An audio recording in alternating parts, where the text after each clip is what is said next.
dans 2 Corinthiens 5 et au verset 17. Je commence par ce verset. Si quelqu'un est en Christ, il est une nouvelle créature. Je vous rappelle que le mot, c'est pas créature, c'est création. Il est une nouvelle création. Les choses anciennes sont passées, voici toutes choses sont devenues nouvelles. Et tout cela vient de Dieu qui nous a réconciliés avec lui par Christ et qui nous a donné le ministère de la réconciliation.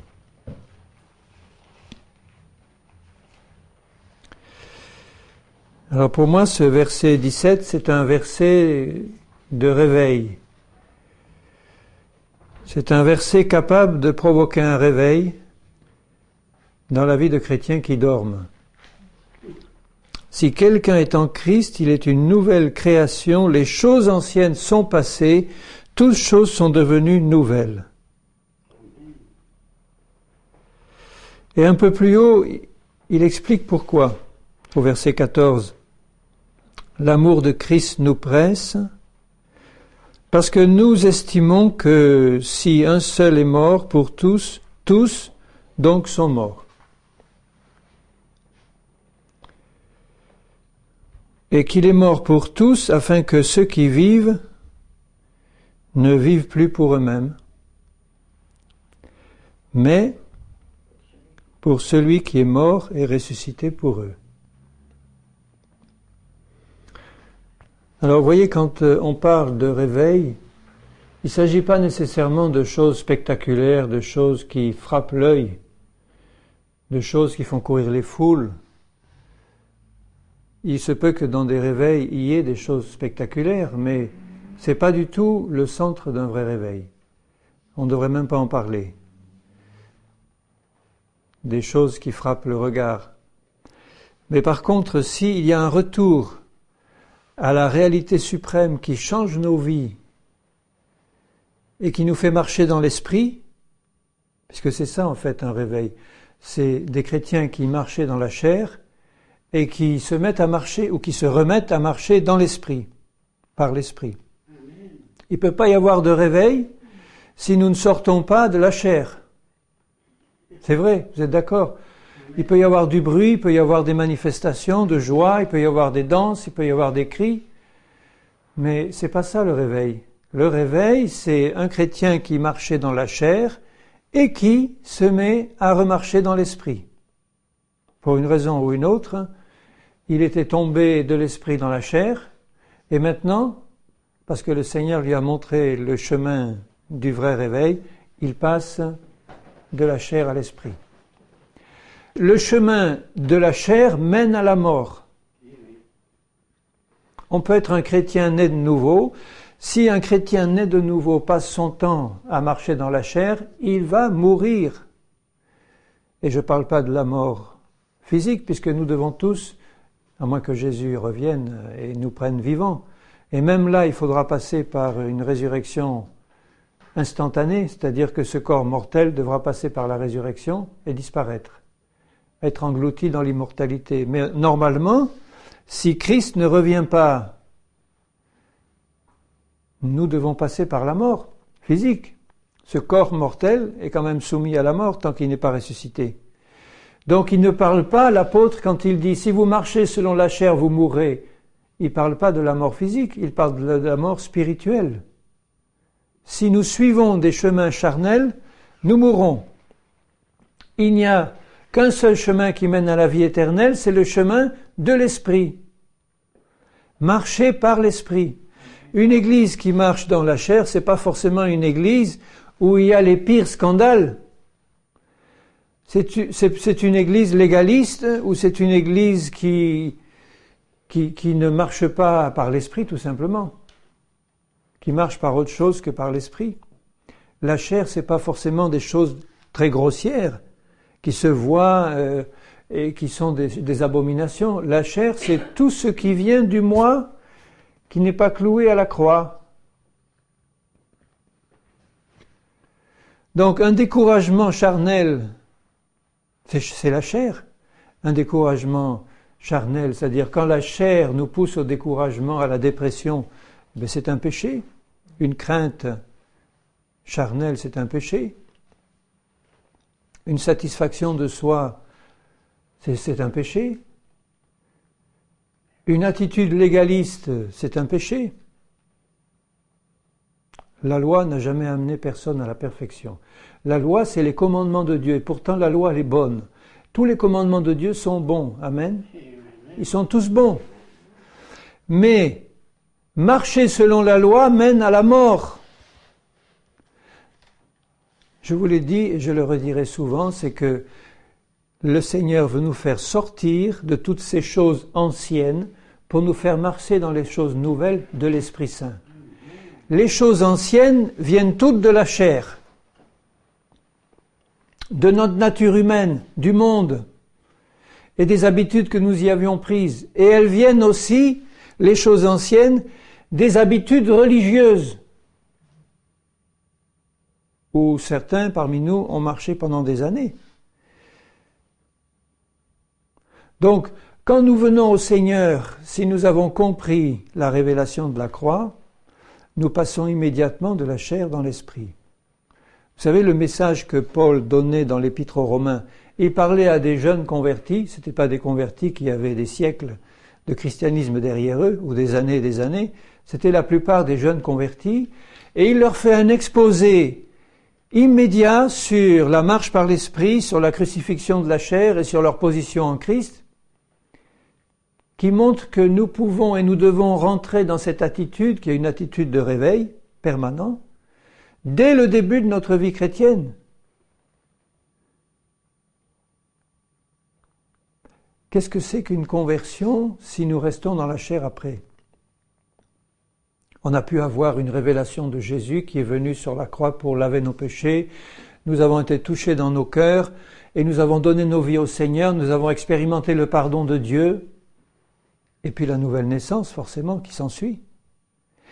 Si, par la suite, nous continuons à marcher dans la chair, on n'est pas rentré pleinement dans l'œuvre de Jésus à la croix.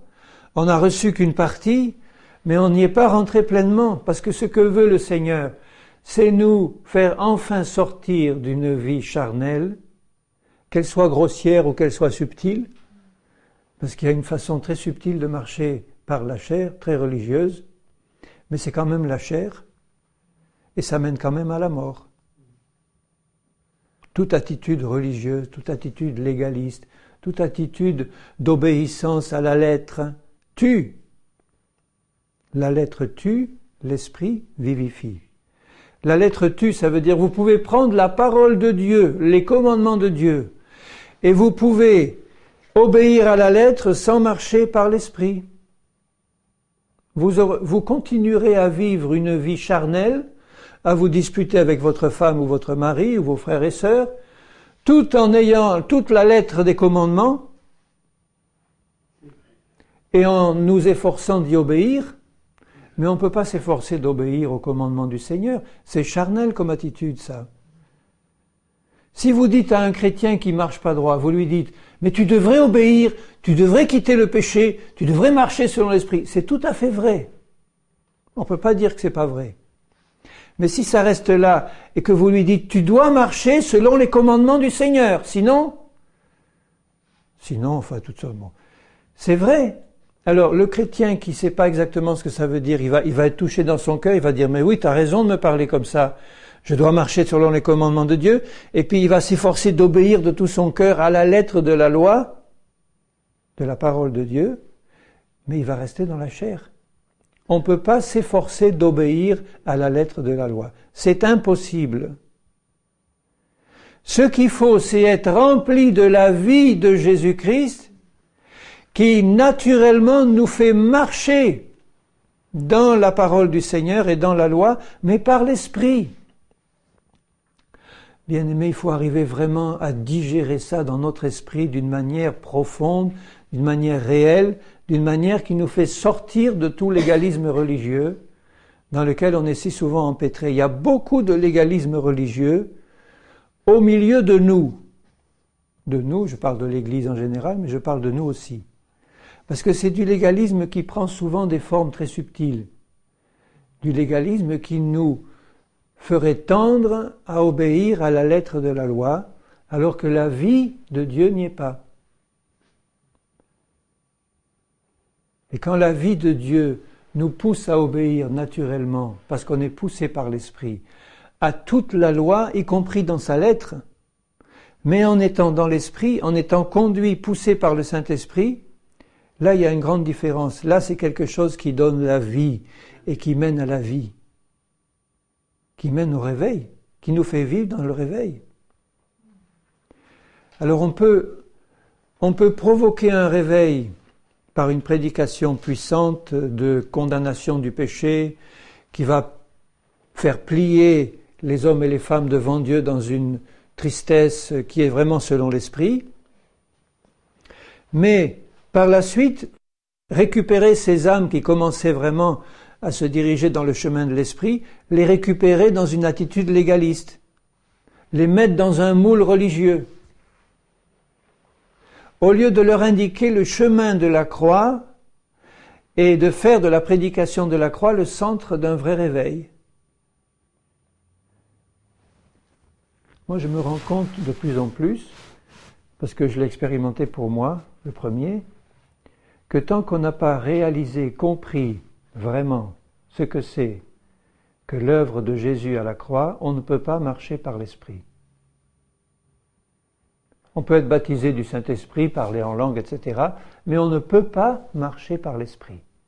Parce qu'il n'y a que dans la révélation de l'œuvre de Jésus à la croix que la porte de la marche par l'Esprit est ouverte, la porte du vrai réveil.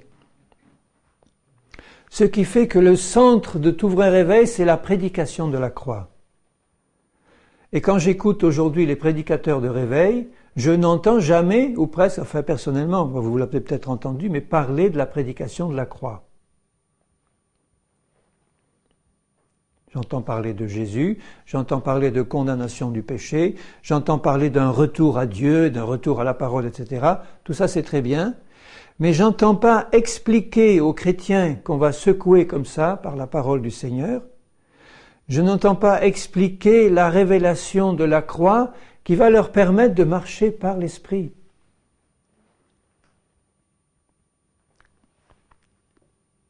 Les choses anciennes sont passées, toutes choses sont devenues nouvelles. Alors quand nous vivons dans ce verset, dans cette réalité, pas dans ce verset, mais dans la réalité de ce verset, quand toutes les choses anciennes sont passées, toutes les choses de la chair, les choses anciennes sont les choses de la chair. Quand toutes ces choses-là sont passées, on ne peut marcher que dans les choses de l'Esprit de Dieu.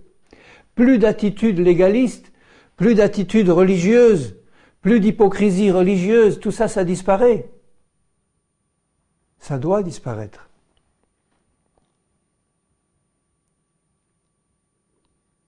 Il faut que, du début à la fin de notre journée chrétienne, nous marchions dans la révélation de la croix et nous marchions par l'Esprit, du matin au soir, du soir au matin. Pas seulement dans le cadre d'une réunion ou dans le cadre d'un moment où je suis exalté dans la présence de Dieu et puis là pendant 2 heures, là ça va vraiment, je vais être vraiment sur les hauteurs et puis à la fin des 2 heures qui passent, l'onction disparaît et puis je retombe dans la chair, ça dure 2-3 jours, je fais une bonne dépression, une bonne déprime charnelle et puis quoi? Ça va durer combien de temps? Il faut que cette chair soit crucifiée. Pour pouvoir marcher par l'Esprit, il faut que ma chair soit crucifiée. Il faut qu'elle meure complètement dans toutes ces manifestations grossières et après dans toutes ces manifestations subtiles et après dans toutes ces manifestations les plus subtiles, parce que la chair, elle se délecte à trouver des terrains de plus en plus subtils pour arriver à subsister, même au service du Seigneur. Si je sers le Seigneur et que j'en retire après, en faisant le point, un certain contentement, eh bien je suis encore dans la chair. C'est assez subtil, ça pourtant, c'est pas un péché grossier, mais c'est parfaitement charnel. Si j'en tire une certaine satisfaction de soi, de voir combien je sers le Seigneur d'une manière spirituelle, eh bien là je suis dans la chair. Il faut que tout ça soit entièrement déraciné, vous voyez. Donc Jésus, au départ, a accompli par son sacrifice à la croix une œuvre parfaite, puisqu'il est dit, puisque un est mort pour tous, la conséquence c'est quoi? C'est que tous sont donc morts, tous ceux qui appartiennent à Christ. Ça veut dire que pour le Seigneur, quand il voit son œuvre, quand le Père, le Fils et le Saint-Esprit contemplent l'œuvre de Jésus, il la voit avec un regard parfaitement spirituel, et il voit que quand Jésus est mort, tous ceux qui croient en lui sont morts.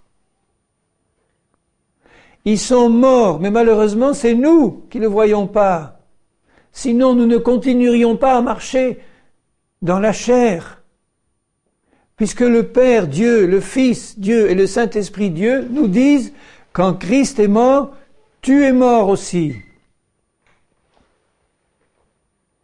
Ça vaut vraiment que nous nous arrêtions si nous continuons à marcher dans les œuvres de la chair.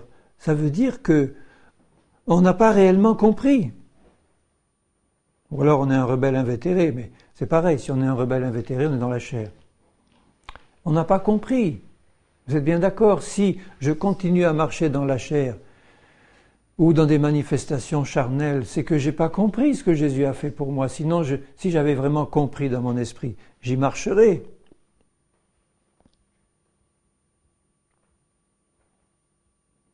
Vous ne trouvez pas qu'il y a beaucoup d'hypocrisie dans l'Église du Seigneur? Parce que quand on se regarde vraiment en face, à la lumière du Saint-Esprit, est-ce que je peux être devant Dieu? Vous vous rappelez là, quand Jésus parle du pharisien et du péager dans le temple, il y en a un, le pharisien qui arrive en disant « Je te loue, Dieu du ciel et de la terre, je te loue que je ne suis pas comme ce péager-là. Je paye ma dîme, je suis vraiment, je connais la parole. Père, que je te loue de tout mon cœur, que je suis un homme si spirituel. »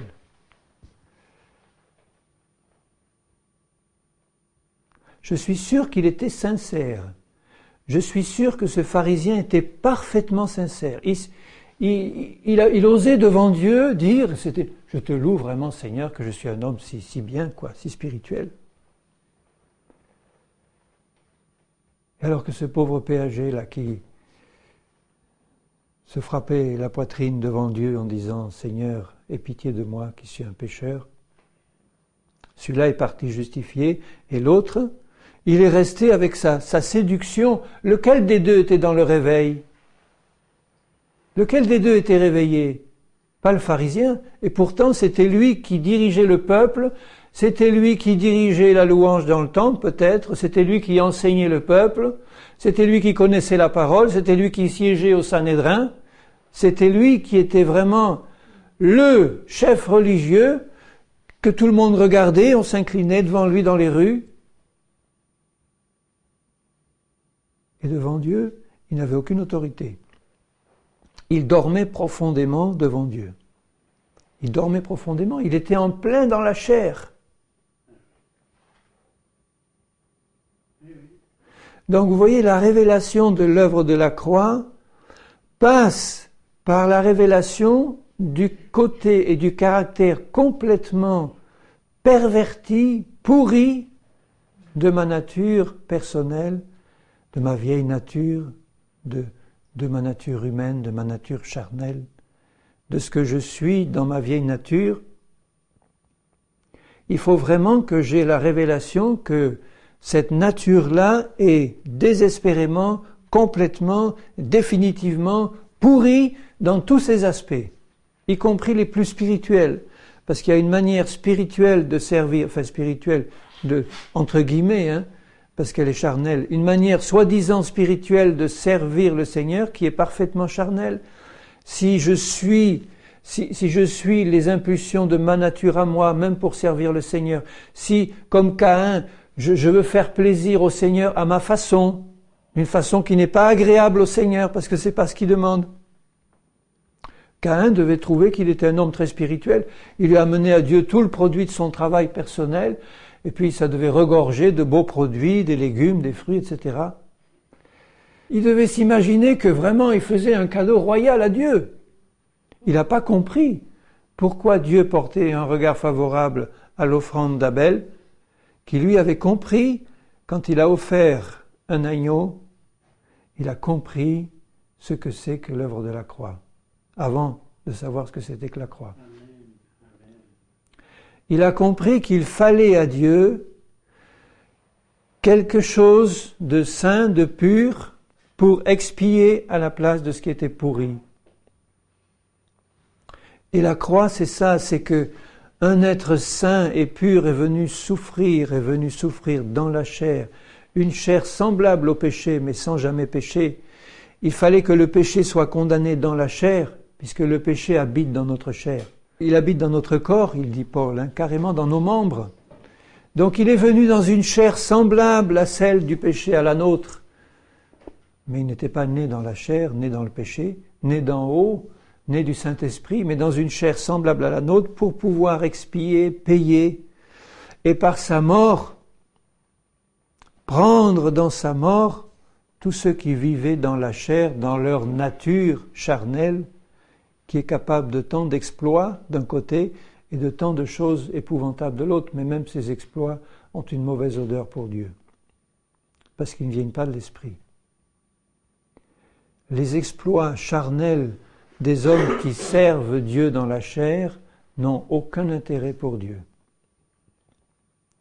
Vous aurez pu aller évangéliser le monde entier par la chair, ça n'aurait aucun effet dans le ciel. Évangéliser le monde par la chair, ça peut se faire. Si c'est vous qui y allez, avec votre désir personnel, qui n'est pas conduit par le Saint-Esprit, si on n'est pas dirigé par l'onction du Saint-Esprit, comme Paul l'était quand il allait évangéliser la Turquie, l'Europe, etc., il était étroitement dirigé par le Saint-Esprit, rien de lui-même. Quand il a voulu faire quelque chose que le Saint-Esprit l'a arrêté, il a compris, il s'est plié à la volonté de l'Esprit, tout venait du Seigneur. Mais supposez qu'il ait dit, moi je suis apôtre, j'ai pas besoin que Dieu me montre ce que j'ai à faire, je vais aller évangéliser là, parce que Dieu a dit évangéliser la terre entière, donc je vais aller faire des convertis pour le Seigneur. Il aurait fait ça avec ses propres forces, avec sa chair, avec sa volonté personnelle. Ça aurait été purement charnel comme service de Dieu. Et peut-être que de l'extérieur, selon l'apparence, on aurait pu croire que c'était vraiment de Dieu, que c'était vraiment spirituel. Mais Dieu aurait vu que c'était conduit par une volonté d'homme et pas par le Saint-Esprit.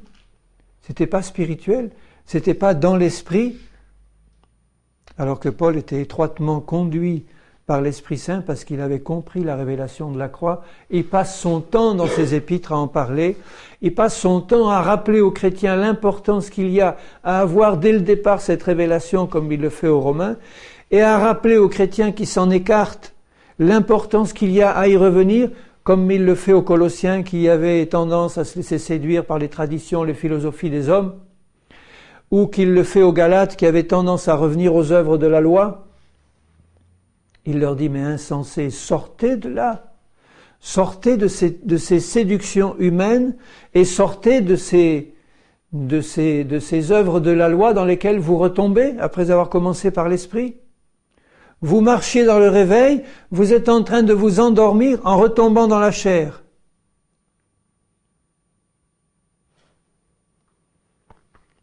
Et il les ramenait à la révélation de la croix en leur disant, mais vous êtes morts en Christ quand lui est mort, votre nature charnelle, elle est morte en lui et enterrée avec Christ et en lui.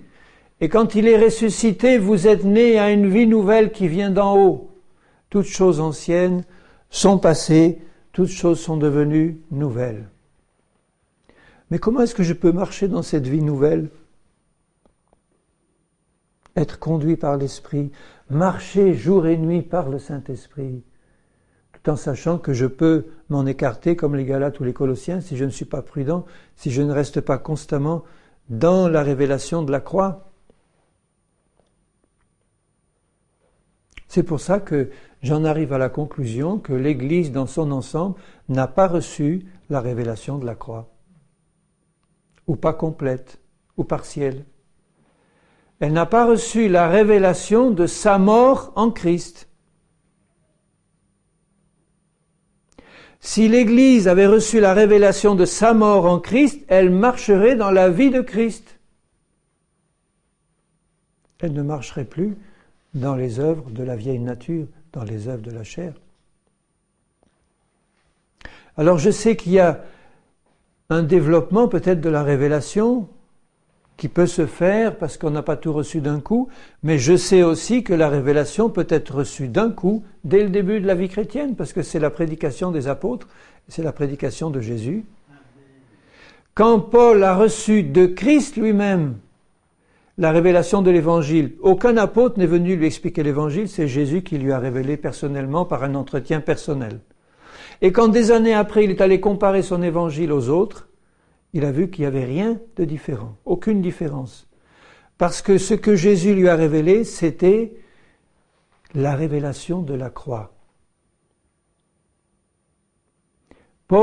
Saul avait assisté à la lapidation d'Étienne. Et c'est peut-être là qu'il a commencé à être touché.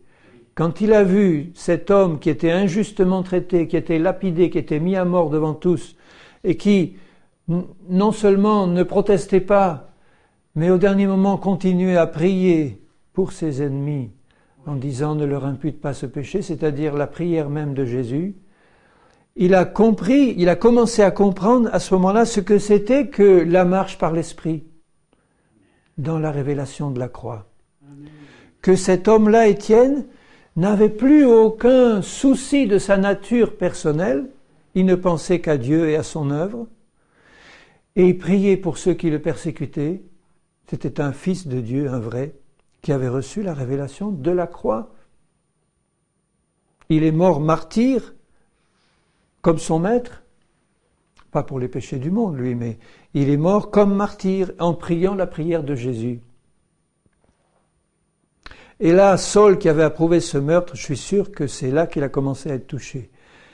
Il a senti qu'il y a quelque chose qui lui échappait là.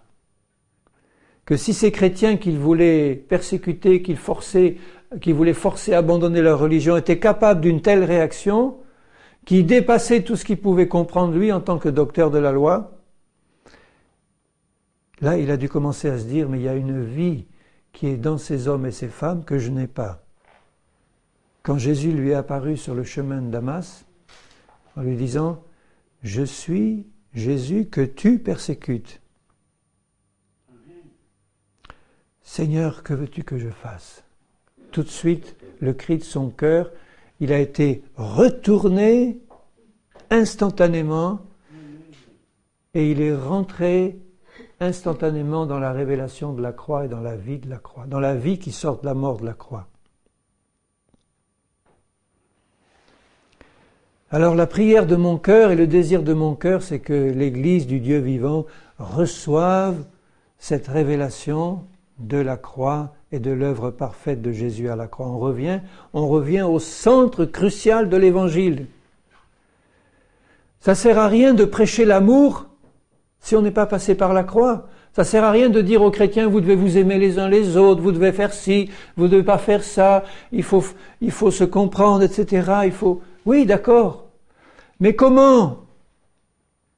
Tout le monde va dire amen, c'est bien, tu as bien parlé. Mais maintenant, comment tu m'expliques que je vais le faire? Explique-moi comment je vais le faire. Je suis bien disposé, mais je ne peux pas. Rappelez-vous ce que Paul lui-même dit dans Romains 7. C'était le cri d'un homme qui voulait servir Dieu, mais qui se rendait compte qu'il y avait dans sa vie un empêchement complet. Il avait le désir de servir Dieu selon l'homme intérieur, mais il se rendait compte qu'il y avait dans ses membres, dans sa chair, une loi de péché qui le faisait constamment retomber dans des choses qu'il ne voulait pas. Donc c'était l'attitude d'un homme qui était déjà réveillé, mais qui n'avait pas compris pleinement ce que Jésus avait fait pour lui à la croix, c'est-à-dire l'attitude de beaucoup de chrétiens aujourd'hui qui sont honnêtes devant leur Dieu, qui ont compris qui ont commencé à se réveiller, qui ont dit mais je peux pas continuer à vivre cette vie de compromis, je peux pas continuer à vivre dans la chair, je peux pas continuer à faire des choses que j'ai pas envie de faire, et qui de tout leur cœur voudraient et constamment retombent dans les mêmes ornières. Et ils sont dans la détresse, misérable que je suis. Qui me délivrera de ce corps de mort, du corps de cette mort? Et là, la révélation vient quand Paul a reçu cette révélation que cette chair, cette nature qui le faisait constamment retomber, souffrir, et qui freinait sa marche par l'esprit. Il y a eu un moment où Paul a eu cette révélation, je pense qu'il l'a eu très tôt dans sa vie chrétienne, peut-être dès le début, et qu'il explique là dans Romains 7 le cas des chrétiens qui commencent à se réveiller mais qui ne sont pas allés dans la plénitude de la révélation de la croix. C'est-à-dire qu'ils n'ont pas compris qu'ils étaient morts en Christ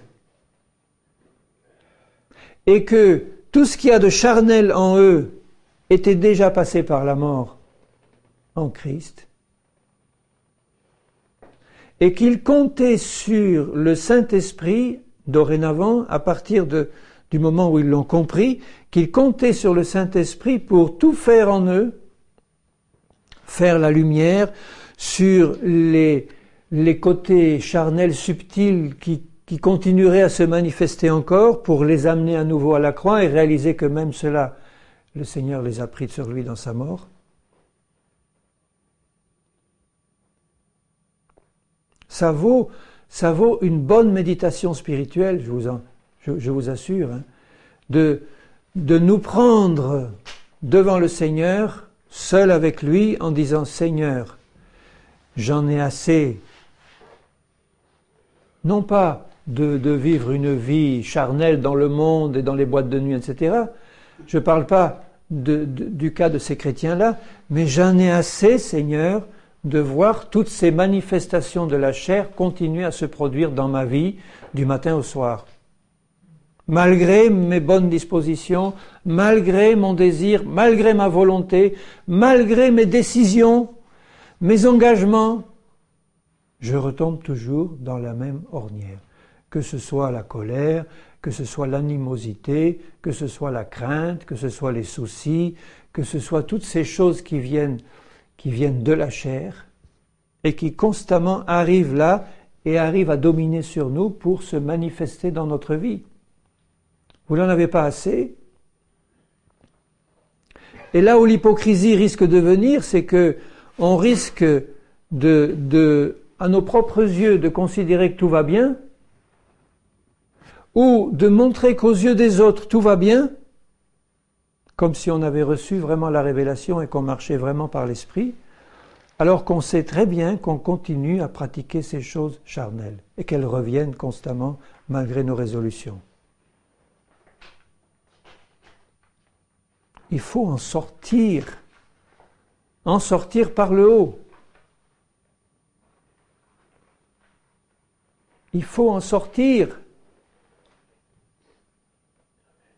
Ça suffit de dire « Bon, d'accord, amen, j'ai compris, beau message, et puis on revient vendredi prochain. » Mais entre les messages, qu'est-ce qui s'est passé dans la semaine? Est-ce qu'il y a eu encore des animosités, des colères, des craintes, enfin toutes sortes de choses charnelles? La liste est trop longue. Des soucis charnels,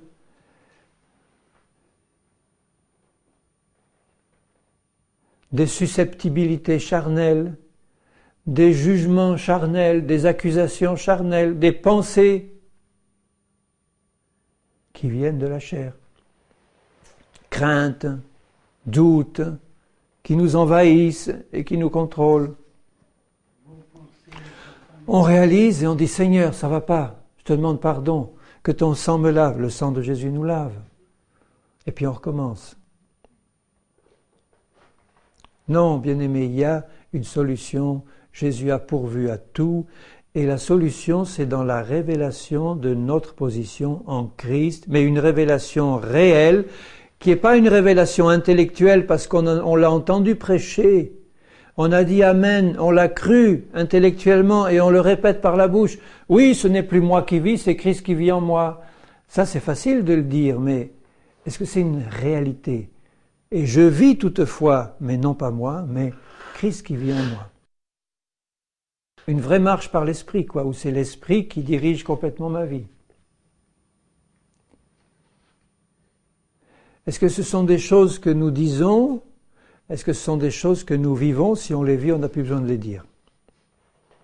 Ou occasionnellement parce qu'on rend témoignage, mais comme Paul a pu le faire. Mais on les vit tout simplement et ça fait partie d'une vie naturelle comme on respire. C'est pas un rêve. Quand je dis, mais est-ce que vous pouvez imaginer qu'on peut arriver à vivre naturellement par l'esprit comme on respire, du matin au soir, et être conduit par le Saint-Esprit comme cela, mais dans la vérité, pas en croyant qu'on l'est, alors qu'on continue à marcher par la chair comme ce pharisien, mais dans la vérité.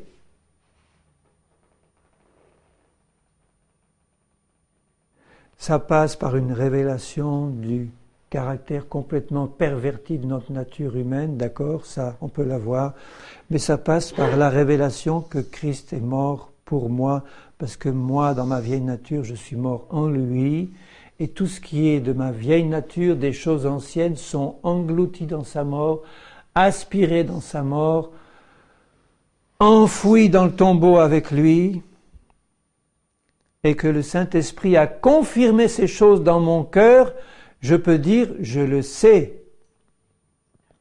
Et si Satan arrive en disant, oui, tu le dis, mais regarde ce que tu viens de faire,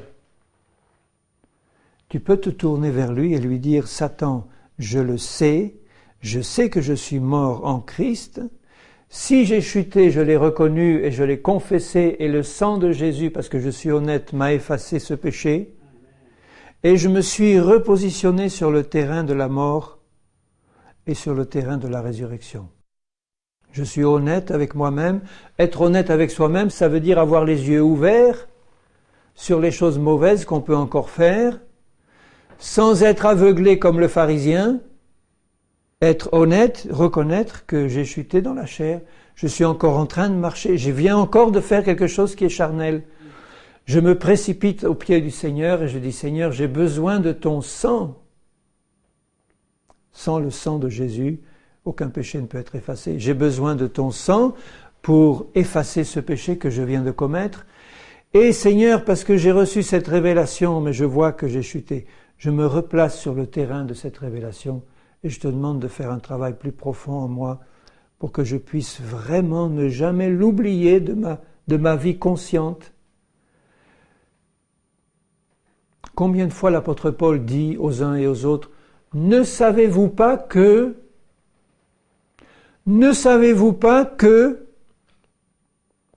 sachez-le bien, vous êtes morts en Christ.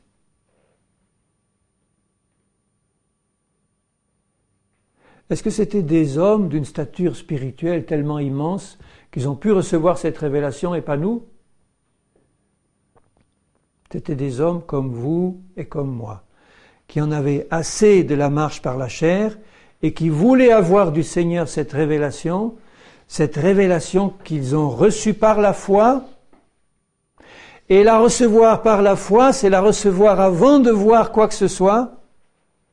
Et le fait de la recevoir par la foi entraîne l'œuvre correspondante, parce que si je crois que je suis une nouvelle création en Christ, mais que je le crois de tout mon cœur, parce que Dieu le dit, et parce que c'est vrai, c'est une réalité, quand je crois ça, je marche dans les œuvres correspondantes, parce que j'ai cette foi en moi.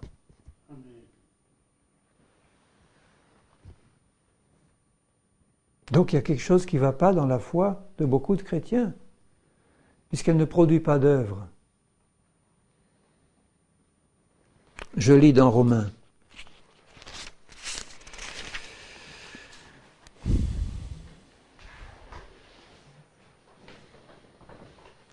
Romains 6.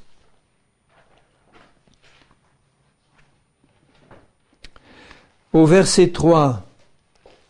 Quand il secoue les Romains, Paul leur dit, « Ignorez-vous que nous tous qui avons été baptisés en Christ, c'est en sa mort que nous avons été baptisés. » Ça veut dire, Romains, si vous continuez à marcher comme si vous n'aviez pas été baptisé dans la mort de Jésus, dans la mort de votre vieille nature en Jésus, ça veut dire que vous l'ignorez, ce que vous êtes réellement.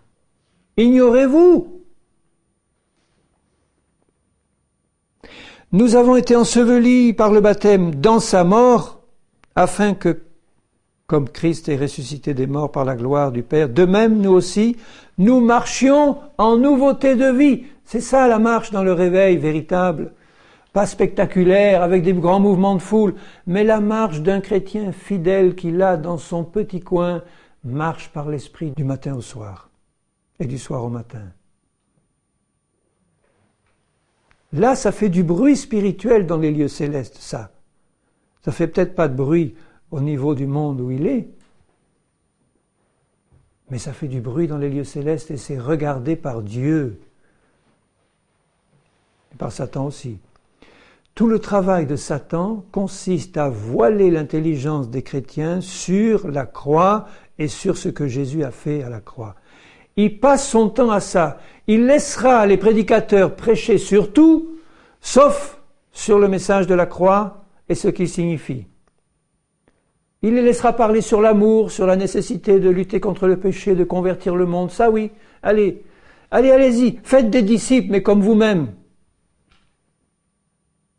Allez leur parler, d'accord, que Jésus est mort pour vous à la croix, qu'il a payé pour que vous ayez la vie. Ça, c'est le pardon des péchés. Mais si vous leur expliquez pas qu'ils sont aussi morts en Christ,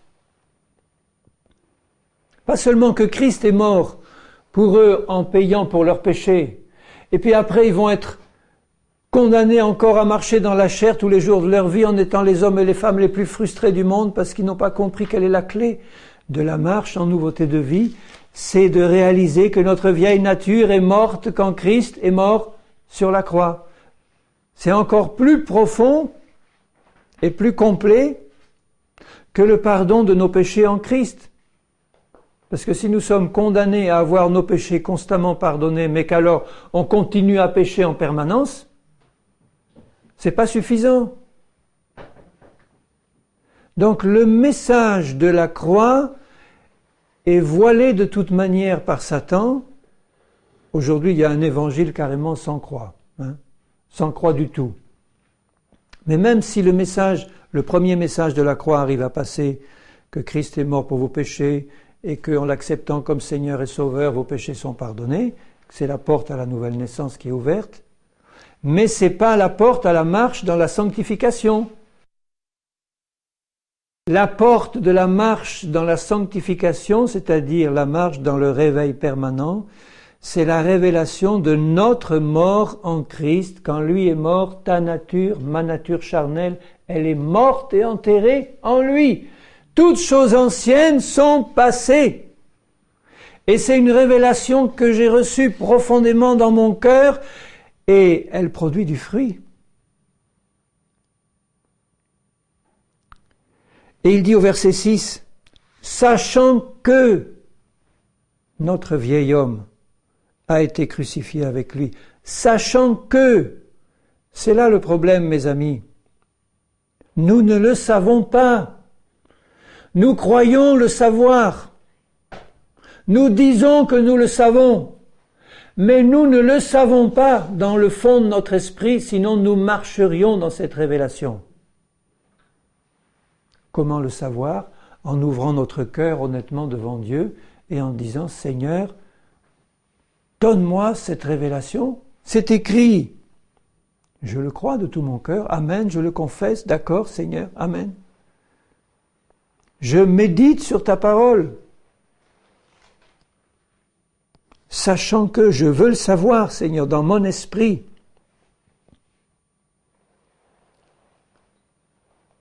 Au verset 8, si nous sommes morts avec Christ, nous croyons que nous vivrons aussi avec lui, sachant que, ignorez-vous que, savez-vous que, sachant que, combien de fois il le dit? Si tu ne le sais pas, tu ne peux pas marcher dans cette révélation. Si tu ne le sais pas dans le plus profond de ton cœur, pas avec ta tête, oui, amen, j'ai entendu, d'accord, c'est écrit, et puis on continue à marcher dans la chair. Donc je ne le sais pas.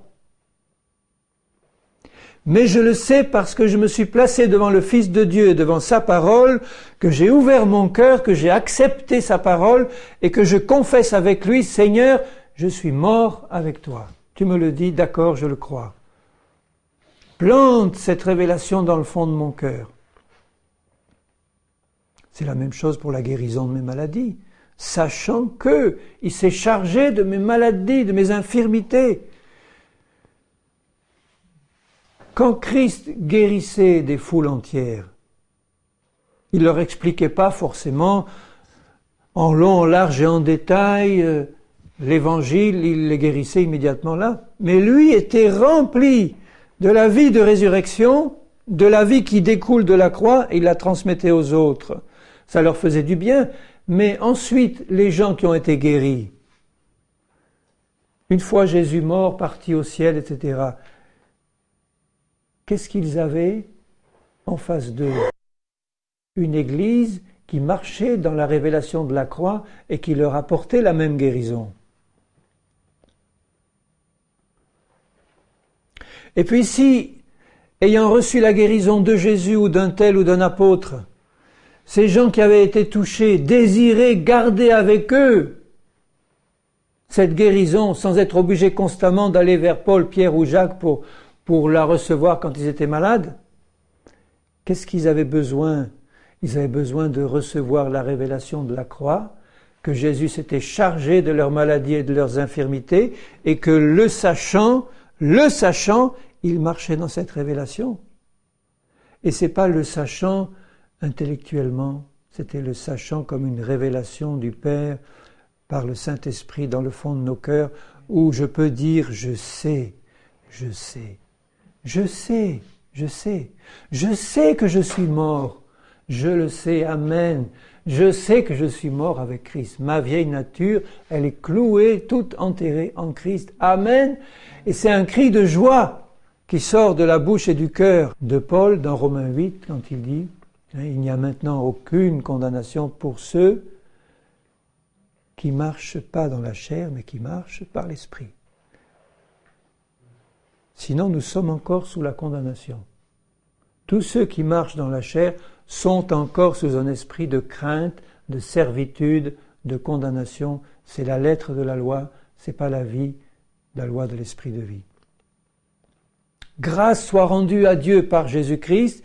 Il n'y a maintenant aucune condamnation pour ceux qui sont en Jésus-Christ, qui marchent non selon la chair, mais selon l'esprit. Cette partie-là est supprimée d'un certain nombre de versions, mais heureusement que quelques versets plus loin, il le dit, il le répète, en disant pour ceux qui marchent par l'esprit et pas selon la chair. Donc ceux qui ont compris ce que c'est que la mort de la croix, l'œuvre de Jésus à la croix, qui ont reçu cette révélation, et qui marchent là-dedans en nouveauté de vie,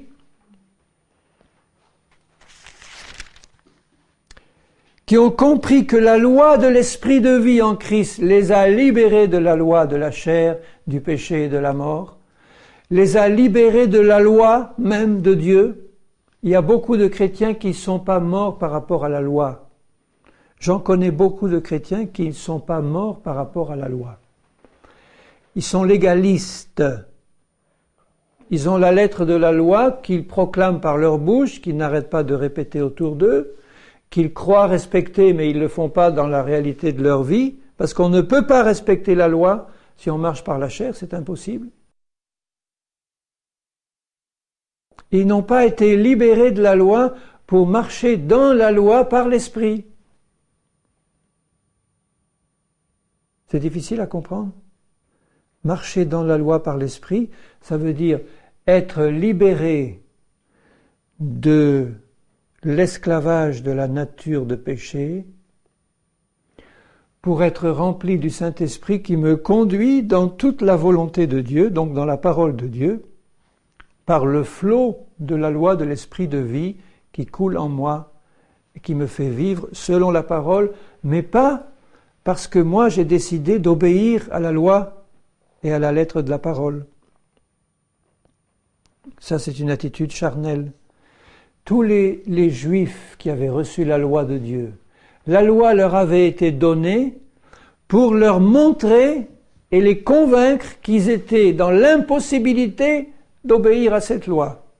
Donc la loi, Dieu l'avait donnée pour révéler pleinement le péché. Donc ce sont les Juifs qui ont eu la révélation la plus profonde du péché, les premiers, parce qu'ils avaient reçu une loi parfaite à laquelle ils devaient obéir, et ceux qui étaient vraiment des Juifs et qui sont maintenant aujourd'hui des Juifs très sincères, ils n'ont qu'une seule chose dans le cœur, c'est le désir d'obéir à toute la loi de Dieu.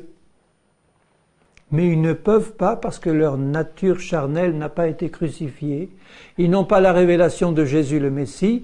Ils n'ont pas la révélation qu'en Christ, toute leur nature charnelle est morte.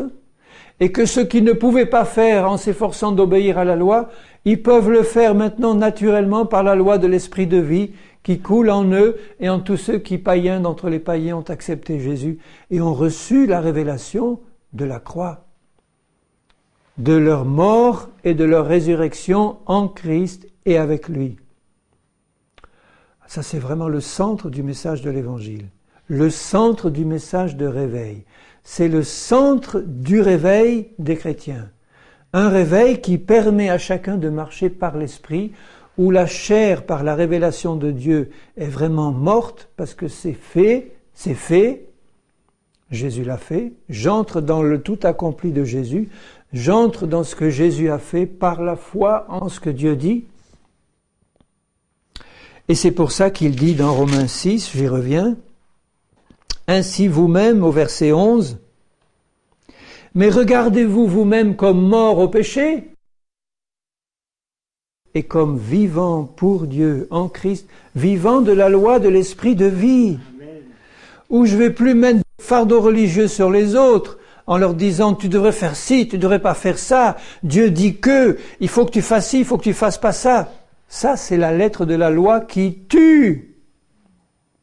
Mais annonce-leur l'évangile, dis-leur que Jésus est mort pour eux, par amour pour eux, dis-leur que en Christ, ils peuvent avoir la mort de leur nature charnelle contre laquelle ils se débattent sans arriver à s'en sortir, que Christ l'a déjà cloué à la croix, et que quand Christ est mort, eux aussi sont morts en lui, et que s'ils croient à cette parole de Dieu, ils vont voir s'accomplir la loi de l'esprit de vie en eux, qui va les pousser naturellement à marcher par l'esprit en permanence, naturellement comme ils respirent, parce qu'ils ont compris que Christ a tout accompli, qu'ils sont morts en lui et avec lui, ressuscités en lui et avec lui. Et la réception de cette révélation par la foi nous fait entrer dans une dimension de vie spirituelle qu'on n'a jamais connue avant. Où toute la religiosité est mise à mort. Ce qui tue les églises, c'est la religiosité, le légalisme, l'apparence de la piété.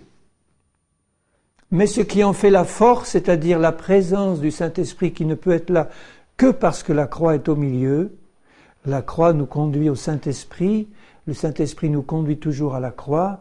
Il n'y a pas de vie remplie du Saint-Esprit sans vie crucifiée.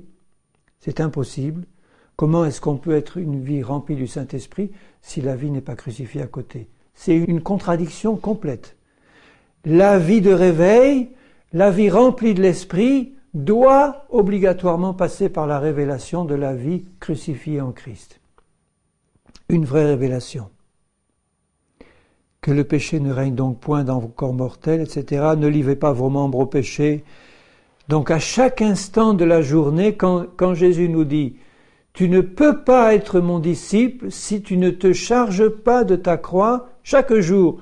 Il y a des chrétiens qui interprètent ça d'une manière qui leur fait croire qu'ils doivent subir des sacrifices tous les jours.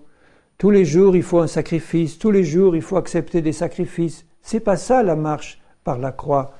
Se charger de sa croix, ça veut dire que chaque jour, je reste dans la conscience, la révélation et la foi que ma nature charnelle a été crucifiée et que ce n'est plus moi qui vis, c'est Christ qui vit en moi, donc j'accepte pleinement sa volonté puisque la mienne est morte en lui. La mienne, je veux dire ma volonté charnelle. Je garde ma volonté spirituelle. Mais ma volonté charnelle, ma nature charnelle a été engloutie avec Christ. Je reste chaque jour dans cette révélation. Et je ne fais pas comme les Colossiens ou les Galates, après avoir marché dans cette révélation, retomber encore dans la chair. Sûrement que la révélation ne devait pas être vraiment, vraiment profonde. Il dit aux Galates, mais Galates insensés, qui vous a séduit, qui vous a ensorcelé, vous à qui Christ a été dépeint comme crucifié. Donc il leur avait expliqué le message de la croix, il l'avait reçu et compris, pas assez profond, puisqu'ils sont retombés dans les pratiques de la loi, des jours, des années, des fêtes, etc., religieuses, de Pâques, de Noël, que sais-je, des fêtes des morts et tout ça. C'est la chair, c'est la mort. Si vous pratiquez ces choses, vous allez à la mort. Je ne plaisante pas, bien-aimés. Il faut que ça soit crucifié. Tout ce qui vient du catholicisme, des fêtes religieuses, on vient de passer par exemple le 1er novembre la fête des morts. Mais vous n'imaginez pas qu'il y a encore des chrétiens qui vont fêter la fête des morts, catholiques. Ce sont des choses qui viennent de la religion, des traditions des hommes, qui viennent de la chair, qui viennent de la mort. Et nous devons être libérés de ces choses. C'est important de le comprendre. Il n'y a pas de possibilité de marche par l'esprit dans sa plénitude si je n'ai pas compris ces choses, toutes ces choses qui viennent de la religion, des traditions des hommes, sont mortes et enterrées en Christ. Et je marche en nouveauté de vie. On va rentrer dans la période de Noël, mais vous ne pouvez pas imaginer le nombre de chrétiens qui se précipitent dans les traditions des hommes et de la chair et de la religion.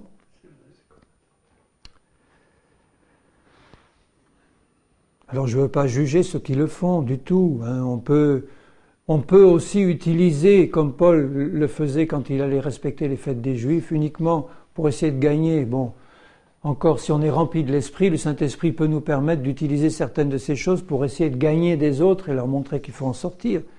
Mais on doit être conduit par le Saint-Esprit. Ce ne sont plus ces choses, en tout cas, qui gouvernent nos vies, qui nous mettent sous un joug religieux au point que si on en manque, on ne peut pas s'en passer, on en souffre. Ça ne doit pas. On doit sortir de ces choses. Autre chose si charnelle, les relations privilégiées avec la famille charnelle. Ça, c'est quelque chose qui doit disparaître de la vie d'un enfant de Dieu qui marche par l'Esprit et en nouveauté de vie. Les relations privilégiées, c'est-à-dire que je vais considérer ma famille comme mon coin réservé, avoir des relations spéciales avec elle que je n'aurai pas avec les autres. Aimer plus ma famille que ceux qui sont dans le monde, par exemple, ou traiter d'une manière particulière les gens de ma famille, alors que les mêmes qui sont dans le monde et qui ont besoin de mon affection, je ne vais pas leur donner parce qu'ils ne sont pas mon fils, ma fille, selon la chair. La croix a coupé dans ces relations familiales charnelles pour n'instituer que des relations spirituelles. Ça ne veut pas dire que je ne vais plus m'occuper de mon père, de ma mère, de mon fils et de ma fille. Je vais le faire, mais dans un esprit nouveau, dans un esprit de vie, dans un esprit qui découle de la loi de l'esprit de vie. Et qui ne me met plus dépendant de ces relations familiales particulières que j'avais quand j'étais dans la chair. Vous savez, la chair va se mettre dans des endroits si cachés quelquefois qu'on a du mal à réaliser où elle se cache. Il faut la lumière du Saint-Esprit pour nous montrer. Et nous montrer que là, tu vois, tu es en train d'avoir encore une relation charnelle avec ton père, ta mère, ton fils, ta fille. Une relation qui n'est pas selon l'esprit, une relation qui est encore trop dépendante des réactions de la chair, de crainte, ou le rejet, ou l'admiration, ou l'adulation, n'importe quoi. Tout ça vient de la chair. La marche par l'esprit, c'est l'amour puissant de Jésus qui se déverse sans crainte sur ceux que l'on aime, parce que nous sommes remplis de l'amour du Seigneur Jésus qui fait pleuvoir sur les bons et les méchants. Donc les fruits de la chair ont besoin d'être bien visibles à nos yeux. Quand Paul parle des œuvres de la chair, il donne une liste, mais ce n'est qu'une liste. Il y en a déjà pas mal là-dedans. L'animosité, les disputes, les divisions, la sorcellerie, la magie, les excès de table et les choses semblables, etc., etc. C'est pas une liste qui va forcément nous rendre conscients de ce que c'est. C'est la lumière du Saint-Esprit. Donc marcher dans le réveil permanent, c'est marcher dans la révélation de ce que Jésus a fait pour moi, de ce qu'il a fait de moi en lui, mort et ressuscité en lui, et c'est marcher dans la lumière du Saint-Esprit et de sa parole, mais de la lumière de l'Esprit de vie, qui m'éclaire jour après jour sur ce que je suis en train de faire maintenant. Sonde-moi, ô Dieu, ouvre mes yeux, ouvre mon intelligence. Montre-moi comme tu vois toi, Seigneur. Éclaire mon intelligence spirituelle. Ouvre mes yeux.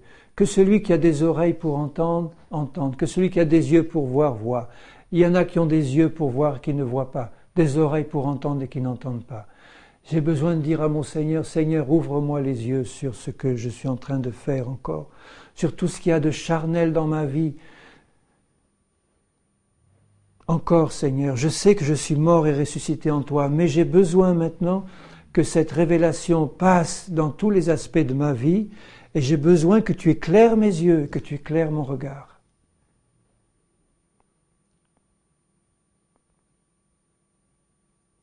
Et Dieu, le Saint-Esprit, va le faire parce qu'il nous conduit dans toute la vérité. Il va nous montrer où j'en suis. Il va nous faire marcher dans la lumière de son amour pour nous montrer exactement. Et chaque fois qu'il me montre, eh bien, je fais entrer ce qu'il me montre dans la révélation de la croix. La croix reste au centre de ma vie. Je dis, Seigneur, comme je suis heureux que tu m'aies montré ça encore qu'il y a de charnel dans ma vie. Je ne l'avais pas compris avant. Tu me le montres, Seigneur. Eh bien, comme je suis heureux d'avoir compris et de comprendre que ça aussi, ça a été englouti dans ta mort et dans ma mort en toi. Donc je passe de révélation en révélation. Non pas pour commencer à supplier Dieu en disant « Seigneur, délivre-moi encore de ce travers, de ce penchant ». C'est pas d'un travers ou d'un penchant que j'ai besoin d'être délivré, c'est de ma nature de péché tout entière, et ça a été fait en Christ. Et quand le Seigneur me montre quelque chose qui ne va pas, je dis « Seigneur, merci que tu aies ouvert mes yeux là-dessus, mais en même temps, merci de ce que déjà toi, par ma mort en toi, tu as déjà pris ça en toi et que je réalise que ça a été détruit dans ma vie, ça. Maintenant, je marche, je le confesse comme un péché, c'est sûr, mais je marche maintenant en nouveauté de vie. Tu m'as ouvert les yeux sur ce qui était charnel et parce que je sais que ce qui était charnel est déjà mort en toi, je suis en permanence dans la révélation de la croix. De révélation en révélation, d'ouverture de mes yeux à une ouverture plus grande, tout en réalisant que je suis déjà mort en toi, Seigneur. Donc je marche dans une révélation plus grande, dans une lumière plus grande, mais je marche déjà dans ta réalité, dans la mort et la vie qui découle de ta mort. Comme c'est important.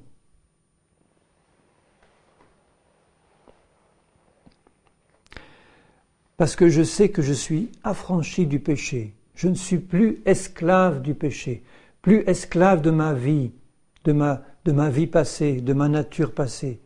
Parce que je le sais, je vais aller de révélation en révélation sur ce que le Saint-Esprit me montre, et je vais immédiatement marcher dans la lumière nouvelle qu'il me montre, parce que je sais que ma nature, elle est engloutie dans sa mort, elle est morte déjà. Donc je fais un pas de foi supplémentaire pour intégrer dans sa mort ce que le Seigneur me montre. Une lumière s'est faite, une lumière plus grande.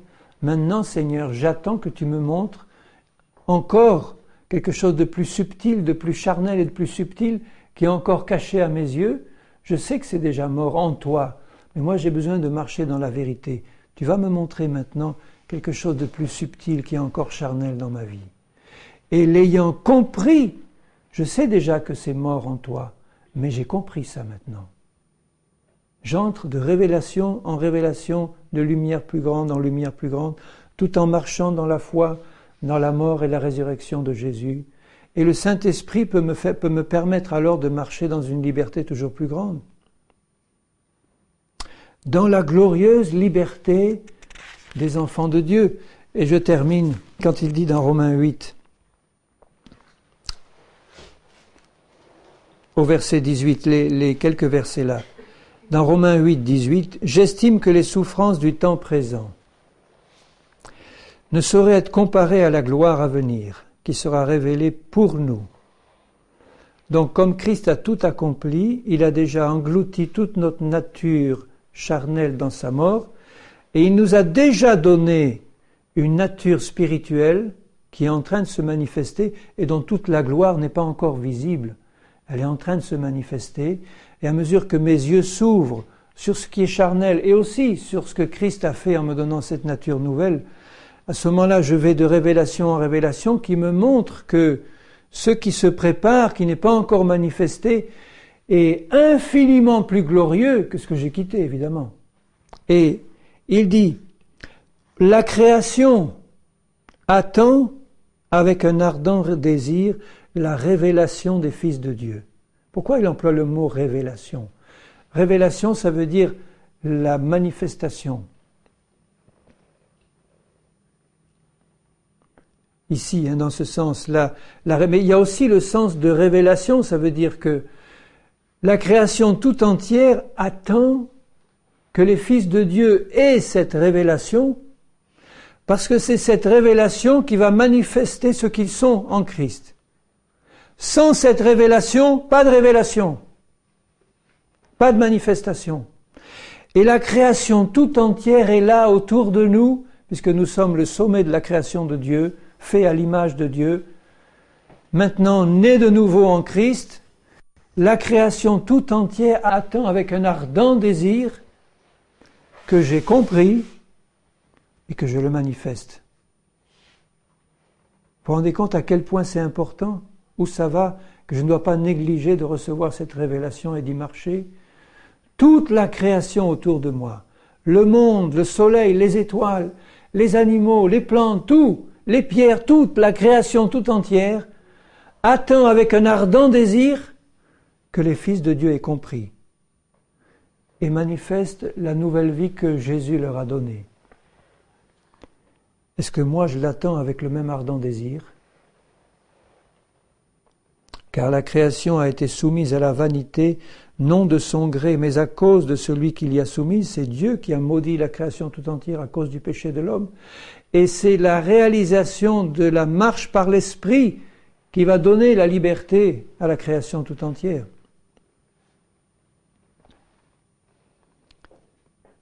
Avec l'espérance qu'elle aussi sera affranchie de la servitude, de la corruption, pour avoir part à la liberté de la gloire des enfants de Dieu, à la glorieuse liberté des enfants de Dieu. Voyez cette liberté de l'esprit, cette liberté de la marche par l'esprit qui n'a rien de religieux, qui n'a rien de légaliste, qui n'a rien de contraint, de forcé, qui n'a rien par rapport à la lettre de la loi, mais qui découle de la vie abondante, qui découle de la croix, de ma réalisation, de ma mort à la croix, de tout ce qui est charnel, de tout ce qui est passé, et de ma vie de résurrection en Christ qui m'a donné une nature nouvelle, qui est en train de se manifester, qui va se manifester glorieusement. Et à la résurrection, ça va être le couronnement, parce que ce corps qui est encore soumis à la mort va revêtir l'incorruptibilité. Et ça va être la pleine manifestation de la gloire des enfants de Dieu. Mais je peux dès maintenant marcher, et je dois marcher dans cette vie de résurrection qui découle de la loi de l'esprit de vie qui vient de Christ. La création tout entière, au verset 22, soupire et souffre les douleurs de l'enfantement. Et quand Paul parle aux Galates en disant « Mes enfants, pour qui je souffre encore les douleurs de l'enfantement, jusqu'à ce que Christ soit formé en vous. » Comment Christ peut être formé en vous si vous n'avez pas la révélation de la mort de votre nature passée, que c'est déjà fait en Christ, et qu'il est en train de former Christ en vous? La création tout entière soupire et souffre, et ce n'est pas elle seulement, mais nous aussi. Nous aussi, je soupire et je souffre après la pleine révélation de ce que Christ a accompli pour moi. Pour la gloire de Dieu, pour que je puisse aussi manifester la gloire de Dieu autour de moi.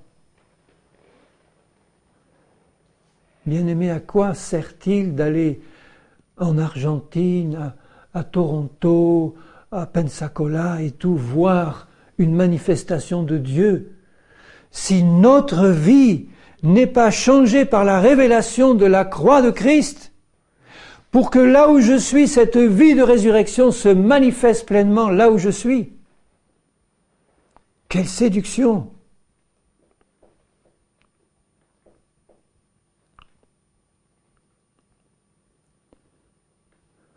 Par contre, si là où je suis, j'ai reçu cette révélation et j'y marche, Dieu m'enverra, oui, où il veut. Et là où je serai, eh bien là sera un enfant de Dieu qui marche dans la glorieuse liberté des enfants de Dieu, dans la vie de la croix, dans la vie de résurrection de Jésus. Et cette vie va en toucher d'autres, ça je vous le garantis. Ça va en toucher d'autres parce que c'est la loi de l'esprit de vie qui se manifeste. On sentira la vie.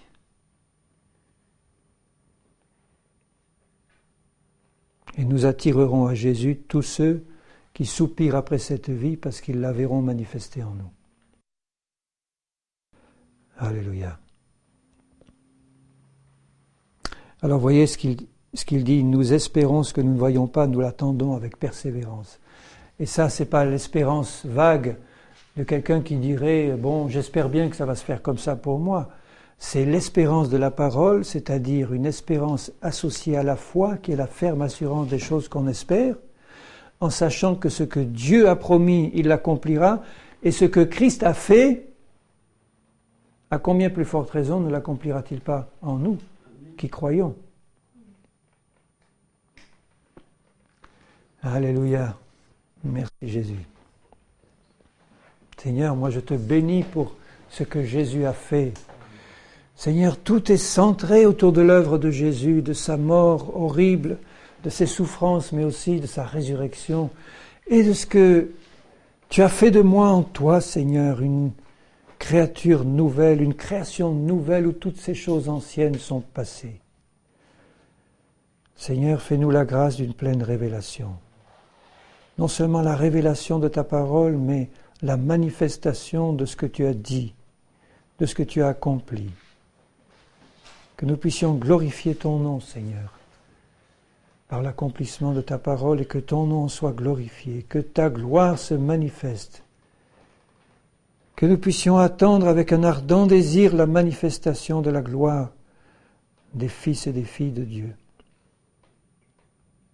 par la pleine révélation de la croix. Père, au nom de Jésus, c'est ma prière. Ouvre notre intelligence pour que nous comprenions. Au nom de Jésus, merci Seigneur. Amen.